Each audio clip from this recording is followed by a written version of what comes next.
السلام عليكم ورحمة الله وبركاته. يسرنا نحن طلاب الإذاعة المدرسية نقدم لكم إذاعتنا في هذا اليوم بعنوان المتحف المصري الكبير، ذلك الصرح الحضاري الكبير الذي يجمع بين عراقة الماضي وروعة الحاضر، بين التاريخ العريق والتكنولوجيا الحديثة، ليصبح منارة ثقافية تروي قصة التاريخ العريق لحضارة أبهرت العالم كله. يا بني الإسلام، هذا كنزكم، فاجعلوا القرآن دستورا لكم لتفلحوا، والله يهدي المفلحين. البداية مع آيات عطرة يتلوها عليكم الطالب إبراهيم. أعوذ بالله من الشيطان الرجيم. بسم الله الرحمن الرحيم. وقل سيروا في الأرض فانظروا كيف بدأ الخلق إن الله على كل شيء قدير. ففي هذه الآية دعوة للتأمل في آثار الأمم السابقة والتفكر فيما تركوه من الحضارات عظيمة، وهذا ما يعرضه لنا المتحف المصري الكبير من تراث خالدة وعبقرية إنسانية. يقول رسول الله صلى الله عليه وسلم: بلغوا عني لو بآية. ومع الحديث الشريف والطالب عبد الرحمن. قال رسول الله صلى الله عليه وسلم: إن الله جميل يحب الجمال، وهل هناك أجمل من جمال حضاراتنا المصرية القديمة التي تركت لنا آثارا نادرة تشهد على إبداع المصري القديم منذ آلاف السنين. صدق رسول الله صلى الله عليه وسلم: عسى أن تأخذ مقعدها أذانكم وفائدتها في قلوبكم لتكون نبراس يومكم. فمع الكلمة الصباحية والطالب معاذ.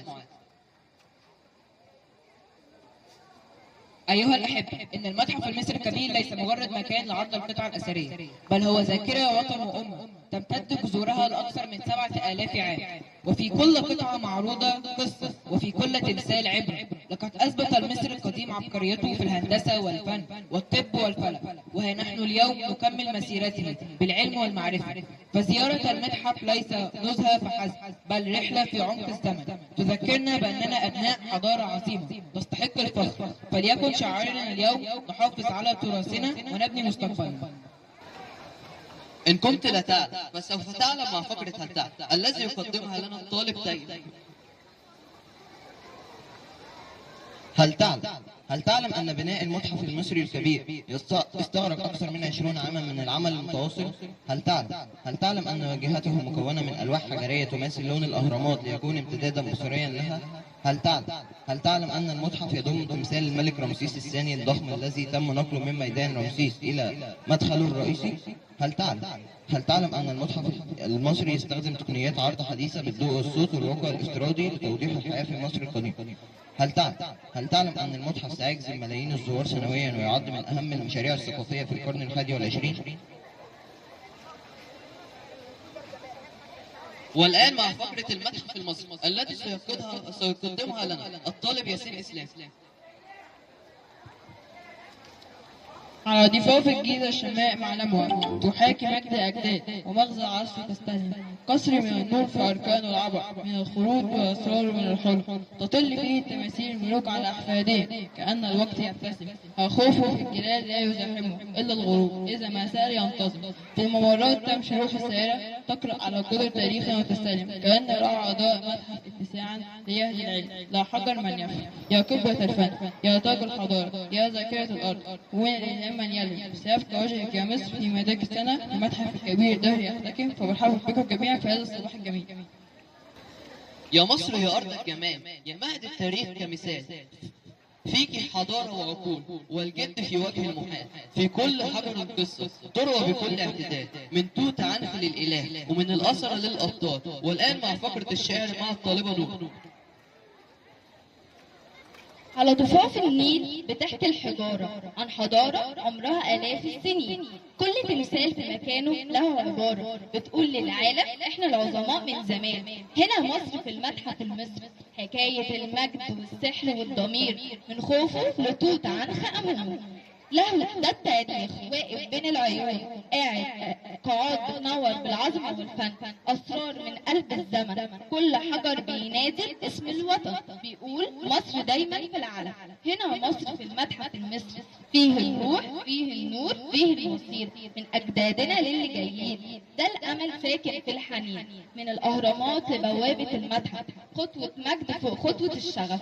يا زوار العالم تعالوا شوفوا ده التراث اللي العالم بيخاف يوصفه. هنا مصر في المتحف المصري، ده فخر جديد وجه العصور، من الماضي للحاضر والعبور. مصر بتحكي قصة نور كثير عن حضارتنا، والبعض قال إنها الأعظم. والآن سنعرف مع فقرة أقوال مقصورة التي يقدمها لنا الطالب يوسف. قال المؤرخ هيرودوت: مصر هي هبة النيل. وقال نابليون عندما رأى الأهرامات قال: هنا يبدأ التاريخ. الآن سنوضح لكم أهمية المتحف المصري الكبير بطريقة مختلفة. والآن مع فقرة المسرحية الإذاعية التي سيقدمها لكم آدم معاذ سيد. سمعتم عن المتحف المصري الكبير؟ يقولون إنه أعظم متحف في العالم. نعم، لقد شاهدت صورته، إنه ضخم جدا ويقع بجوار الأهرامات. وأنا قرأت أنه يحتوي على كنوز الملك توت عنخ آمون كاملة لأول مرة. رائع.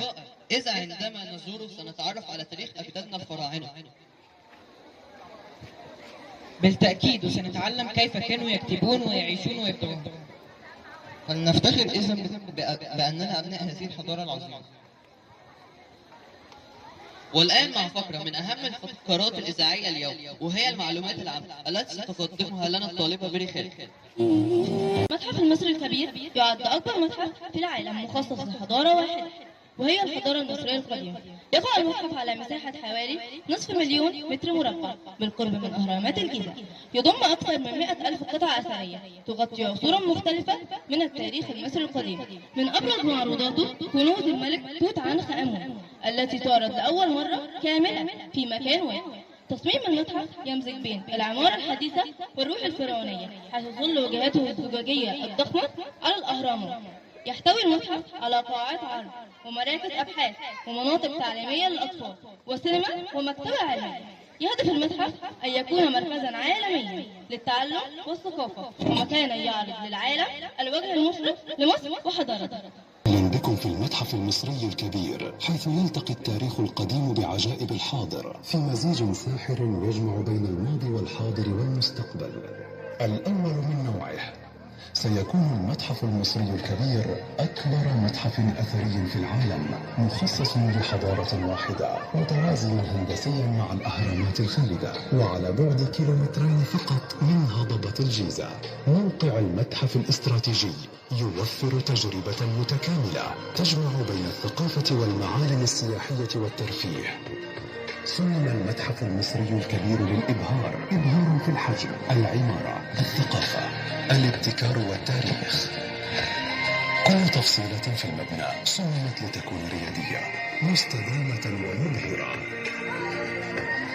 ضخامة المبنى، الأسقف الجذابة، أنظمة الإضاءة الحديثة والعناصر الزخرفية تمنح المتحف هوية فريدة ومبهرة غير مسبوقة في المتاحف الأخرى. يتميز التصميم بمدخل كبير من حجر الألباستر الشفاف، والجدران الشمالية والجنوبية والجزء الأوسط من المبنى متوازية مع أهرامات خوفو وخفرع ومنقرع. يقدم التصميم العام للزوار تجارب متدرجة تظهر مع كل خطوة. عند الدخول ينبهر الزوار برؤية المسلة المعلقة الوحيدة في العالم، وهي ميزة فريدة تمهد للرحلة المذهلة التي تنتظرهم.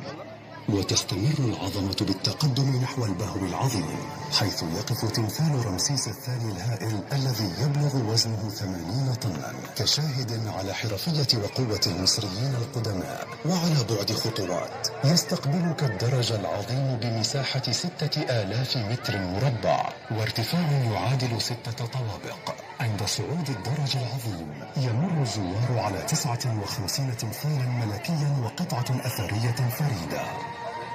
عند الوصول إلى القمة تتم مكافأتهم بمنظر بانورامي مذهل للأهرامات.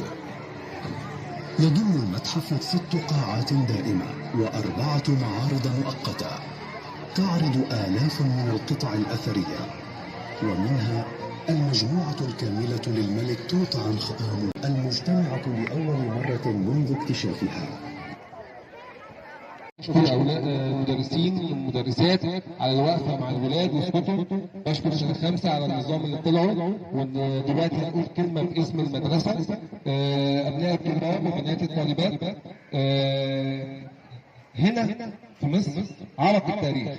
وعشان كده المتحف المصري بيعتبر انجاز مش لمصر بس، للعالم كله. وهو نفحات المجد صباح مصر يفيض فخرا بحضاره علمت الدنيا معنى الفن والعلم والبناء.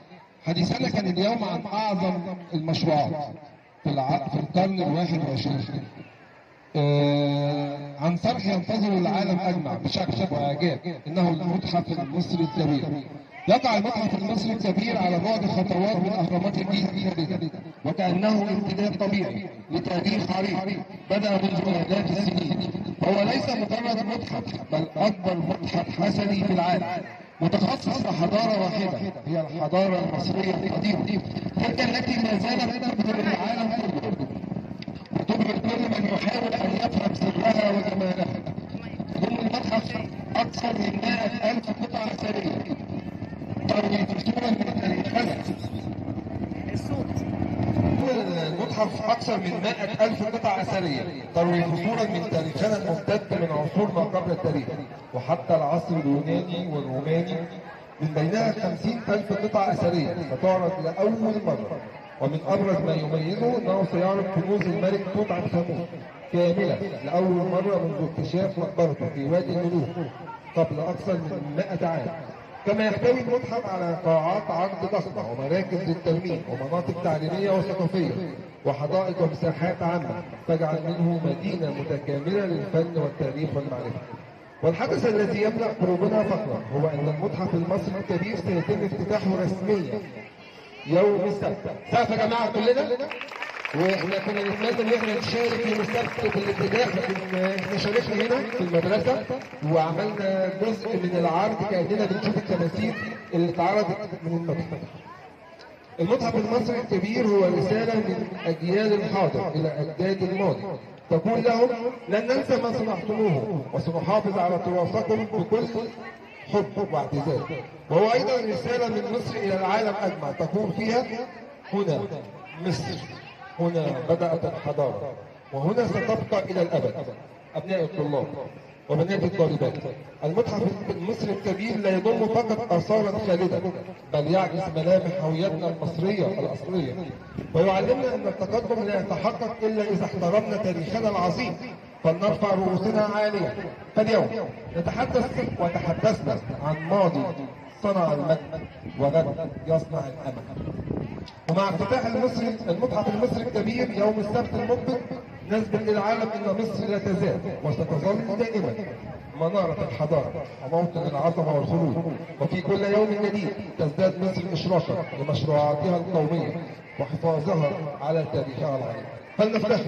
فلنفتخر جميعا ببلادنا، ولنجعل من هذا الحدث العالمي مصدر الهام يدفعنا لمواصلة بناء مستقبل يليق بعظمة ماضينا، ولتغرسوا في أعماقكم الإيمان بتاريخ وطنكم العريق ومجد الخالدة. نقول مع بعض: تحيا مصر! تحيا مصر! تحيا مصر! وبما اننا احنا مدرسه تجريبي متميز فلازم نقول كلمه من مستر حسن، رساله منه او مننا كلنا للعالم اجمع. Good morning everyone.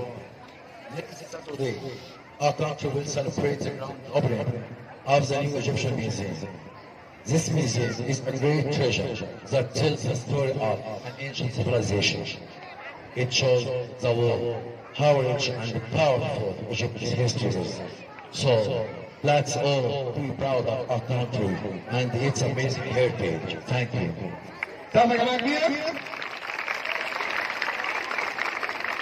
لازم وانت واقف مكانك تفتخر ان انت مصري وترفع راسك فوق، ولو حد قال لك انت مين قول له انا التاريخ، انا ارض الحضاره، انا مصر. تحيا مصر! تحيا مصر! تحيا مصر! ارفع ايدك فوق. انا مصري، انا مصري. تحيا مصر! تحيا مصر! تحيا مصر! سقف ايدك جميعا يا شباب. دعاء، ومع الدعاء والطالبة مياه.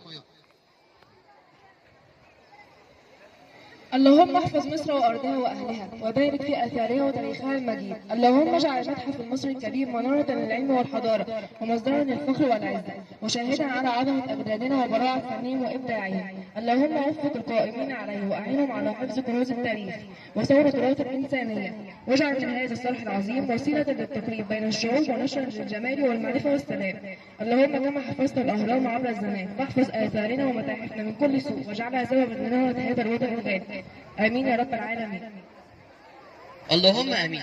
نحن محافظة السويس مدرسة مصر الخليج الرسمية المتميزة للغات نفتخر ان نشارك في افتتاح المتحف المصري الكبير. وفي الختام زملائي الاعزاء، فلنتذكر دائما ان الحضارة المصرية ليست ماضي نعتز به فقط، بل هي حضارة نبنيه ومستقبل نطمح اليه، وهكذا نكون قد انتهينا اذاعتنا المدرسيه لليوم. اذاعه اليوم تحت اشراف مديره المدرسه الاستاذ رانيا عفيفي وتحت اشراف مستر محمد جلال، وشكرا لكم.